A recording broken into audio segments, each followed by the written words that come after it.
This is something that I just find extremely interesting. We talked about something similar to this, well, on this subject a few episodes back. So another explorer believes they have found Amelia Earhart's plane that vanished in 1937. Didn't they say they found like bones or something on this island around the fire? Right.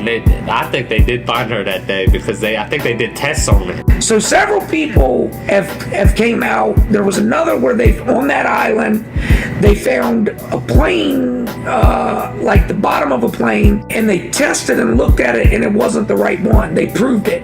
The plane, right? The plane wasn't, right? Yeah. But now, boom, this may be the most promising, okay? They did this sonar scan. This guy said he did all these calculations, and he said she went down somewhere in this quarter-mile area over the ocean, right? Right. So they sonar it, and 16,000 feet deep. Wow. They found on imaging what looks to be an identical match for Amelia Earhart's plane. Now, this would fit with the theory of what they originally said. The original theory, based on her last transmission, is that she was looking for a place to fuel up. She overshot the place where she was going to fuel up. She was out on open water. She ran out of fuel, crashed into the ocean, dead. That was the theory. Then all this other shit, she landed on an island, so on and so forth. King, are you familiar with Amelia? I know who she is. I don't know the full story, but it's interesting. And like, was it all intact, or was it just bits and pieces of the thing that they can sonar off? You know, they said that it looks to be in remarkable shape for where it was at. And what year did she go missing? 1937. How far did they say how far the nearest land even was?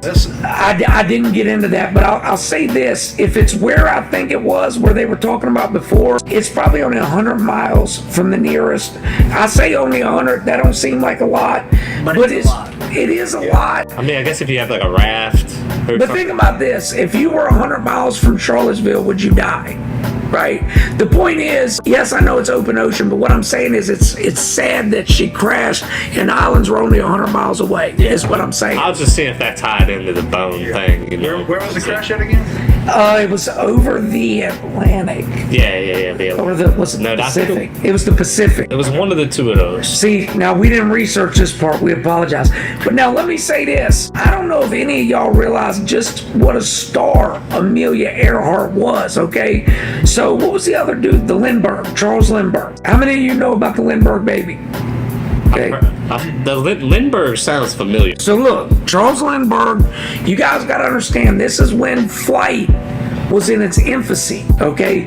It wasn't normal for everybody to have been on a plane, know about a plane. So these first people that came out who were real good flying planes were superstars. Charles Lindbergh and Amelia Earhart were literally like movie star athletes. No shit. Yeah. I mean, everywhere they went, people wanted to be around them. So Charles Lindbergh, just to get off subject real quick, he was like, again, he would have been like Brad Pitt, who could play basketball back then. His baby gets kidnapped, abducted, nobody knew what happened, so on and so forth. It was a huge story. Well, then with Amelia Earhart, this happens. The point is, when they went missing and this stuff happened, it was huge news. So if they actually solve this mystery, it's one of the all-time biggest mysteries ever.